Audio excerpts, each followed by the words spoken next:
What is up, ladies and gentlemen, and welcome back to another YouTube video. So today we're going to be talking about whether you should skip or whether you should summon on Yoimiya or Ryden Shogun. Yoimiya is an overworld DPS. She is fun to use overworld. She is not meta in any terms of power. She is strong when you have the right supports. The supports that you would use with her that make her strong is Bennett, obviously Xingqiu if you do care to use him for his interruption resistance and damage reduction. You can use his extra vaporize because of his hydro application, and you also have Zhongli, Toma, and you have Daya, as well as, you know, your supports Bennett, Farina for your damage increase, and you've got Yunjin as well to increase attack speed. Now, Yoimiya is strong with her weapon, yes, but unfortunately her weapon is not like Hu Tao with her weapon, because Hu Tao with a rust, Yoimiya with a rust is like decent, it's like mid, but then when her weapon it's like, okay, good, but Hu Tao with her Dragon's Bane is like, it's not bad, it's okay, but then Hu Tao with her weapon's like, whoa, okay, I'm doing damage now. That's kind of crazy. Yoimiya looks overshunned, and she is not as high in damage when it comes to Hu Tao or Yeleni. That doesn't mean she can't do good damage. That means that she just can't do high damage because she needs a certain support. She's very easy to build. You can obviously use your shielder, double hydro. You know what you want to do. But the problem is with gameplay issues is that Yoimiya has no interruption resistance, so she can easily get knocked and your damage is screwed. You can easily get folded and die in the abyss. There's going to be big problems. And obviously knowing that we have Dendro, there's a lot of other characters and a lot of other teams that do more, just work better compared to Yoimiya vaping. You can overvape with Yoimiya, that is fun, that is something you can do, it's interesting, you know, overvaping, since we have Chevreuse now, so she can increase damage with overvapes, not with vapes, with overload.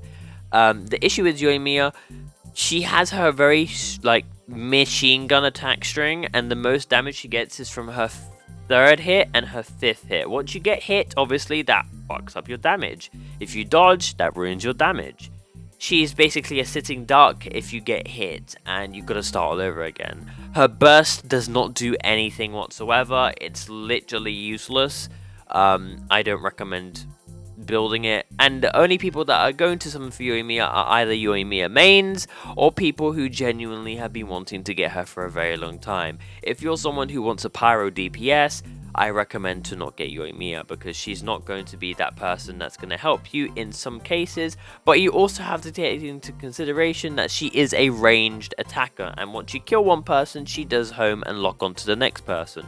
She's not like Hu Tao where you have to run over and constantly charge attack. Maybe Hu Tao's playstyle isn't for you and you want to range DPS, that's fair enough, but you can also keep in consideration that someone who power creeps Yoimiya, Leni, does so much more damage than Yoimiya and works really well with Farina. But it's up to you, it's your choice. I could see Chevreuse being very fun with Yoimiya and Yoimiya doing a lot more damage in other teams, or having a bit of goofiness in the abyss or overworld depending on what you want to do, but really she's not the best pickup at all. Now moving on to Ryden Shogun. Ryden Shogun is a character that is a very strong DPS. She's up there as one of the top tiers, not the strongest, but up there as one of the strongest. She's up there with Alhaitham, she's up there with Hu Tao, she's up there with, you know, I wouldn't say Ayaka, but I'd say with like a lot of good strong DPSs. Novalet unfortunately does, you know, he is the strongest DPS in the game in my opinion. But when it comes to Ryden Shogun, her C0 is perfectly fine, performs exceptionally well. Her C2 is not necessary, as someone who has owned C2 for at least a year is very, very strong. Quite literally makes you realize that if you have C2 Raiden, it like you clench your butt cheeks knowing whether or not you're going to crit or not, because if you don't crit, you're going to see 100k. If you do crit, you're going to see 180 to 250k, depending on your build on Ryden Shogun. So it kind of gives you a DPS check on whether or not you're doing good damage with Raiden or not. But the thing is, Raiden has so much more diversity and so much more flexibility with teams compared to Yoimiya. And it's actually really, really fun. Yoimiya is very focused around overvape or vaping in general. Melting if you want to be weird. It's up to you. I'm sorry, but you know, I've never seen someone do a TCG Ayaka burst with Yoimiya attack string. Never seen that in my life. Never hope to see that. But Ryden Shogun obviously can do Hyper Bloom. Ryden Shogun can do Superconduct. Ryden Shogun can work with Eula. Ryden Shogun can have her own Hyper Carry team. Her Hyper Carry team has changed. Her Hyper Carry team used to be with Kujo, Sara, C6, Bennett, and Kazuha. It is no longer that. Her Hyper Carry team is obviously now Yelan, Farina, and Jean. So Ryden Shogun has so much more to offer when it comes to doing a lot of damage. But the thing is, she is also a very high investment character.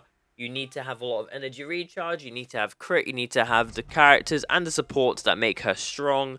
Both 5 stars need good supports, but Raiden genuinely needs the supports if you want to see the most out of her. Because, you know, when you burst with all of your supports, it increases the resolve of her chakra, increasing her damage potential as a whole. Now, the thing is, Raiden Overload is a very good team, and this is quite literally a team in a banner. You've got Kujo, Sara, Chevruz, and Bennett, and these are going to be very fun to play, because I've done an Overload team in the Abyss, which I used to do in the first half of this Abyss with Ryden Shogun, Zhangling, Bennett, and Kazuha. It was very strong, I'm not gonna lie. I did the most of at least 150 to 280,000 damage. I said 150 because that's times when I don't crit. I do 150k. When I do crit, I do over 200k, because I do have C2. Now, Ryden Shogun has a lot of pros, obviously. Unlimited interruption resistance, energy recharge, and just overall really strong and fun to play. And she's got really, really cool animations. If you're a tryhard sweat, obviously you might try and do Dragon Striking with Raiden, as that is really strong with her, because I did accidentally manage to do a Dragon Strike in the Abyss. I was doing at least 20 to 30,000 damage, and then I plunge attacked with Ryden Shogun doing at least 62k. So it's something very interesting, and something if you want to try out and sweat with Raiden. But overall, right now, Raiden looks like she's going to be a better character to summon for, and only get these characters if you've been dying to get them for a long time. Don't consider getting them if you, don't need them. Get what your account needs. And remember, we obviously are going to get Chlorinde in the future, but right now, we don't know when Yoimiya or Raiden's going to rerun in the future, but as Raiden's an Archon, she's obviously going to have her rerun next year, depending on the Archon releases, because we're going to get the Pyro Archon. That means we're going to get Venti. You know the idea. But Nihida will be really rerunning soon, because obviously after Raiden will be Nihida, and then we'll have our Furina rerun in 4.6. Now, I need to talk about this weapon banner. Okay, this weapon banner is looking very, very good. I may say that now. But the problem with the weapon banner is it's very bait. When I say it's very bait, you have the Favonius Sword, which is one of the best 4-star weapons. Obviously, a lot of Favonius weapons are used to parry and support your teams. Especially in Raiden teams when you want to chuck on a Favonius Sword or a Favonius Lance on your Zhangling to battery and be able to do a lot of damage. You chuck on a Favonius Sword on your Kazuha to get more crit hits, to get more energy recharge particles, so you can just help your team out with rotations. The Wavebreaker Fin and the Favonius Sword are the two good weapons on this banner. The problem is, you've got Thundering Pulse and Engulfing Lightning. If you do not win the 50-50 and you do not get Thundering Pulse, you're going to get your copies of the Rust if you get it to R5. If you don't get it to R5, you're kind of in a predicament, because R5 Rust is pretty much the best version of it. R1, R2, R3 are like copium. It's not good at all. It doesn't give you the crazy damage you need. Wavebreaker Fin is very good with Raiden. It's helpful. It's comparable, if not on par, with the catch, but it's not better than the catch in my opinion. But you can use the catch on Zhangling if you choose to. If you get the Engulfing Lightning, you can put that on your Ryden Shogun. You can put that on your Zhangling. You can put that on a lot of other characters who need the energy recharge, but also can use the attack percent. It doesn't have a high base attack, but it just overall has good synergy with a lot of other characters. And the Thundering Pulse can be used with Child, it can be used with normal attack gameplay users, you know, if you want to use it with Tainari, but obviously it's not the best with Tainari because it focuses on normal attacks rather than charge attacks. So Ganyu, you know, Lani, you know, people like, you know, who else? Tainari, but you also got I can't remember his name. There's a name. Someone else is a bow user. I can't remember the name. But the Thundering Pulse is a stat stick. It's not too crazy. It's not like, oh my god, it's the best bow. It's not. It's not like, wow. You know, it's meant for Yoimiya. But the other weapons are absolute dog shit. Eye Perception, Rain Slasher, ass. So it's a very bait weapon banner, I'm not gonna lie. Don't summon if you don't need to. I recommend you skip the weapon banner. It's not necessary at all. Characters, only go for the ones who you need, but you need to keep in mind and be so wise as to not summon for either the Yoimiya and then get disappointed and lose your 50-50 to Dea, or Raiden and then lose your 50-50 to Kashing, or D-Luke, okay? We do have Collaborator coming out in the next patch, as well as Garming, so that's something to look forward to if you're into plunge attacking. If you're not into plunge attacking, that is an obvious skip.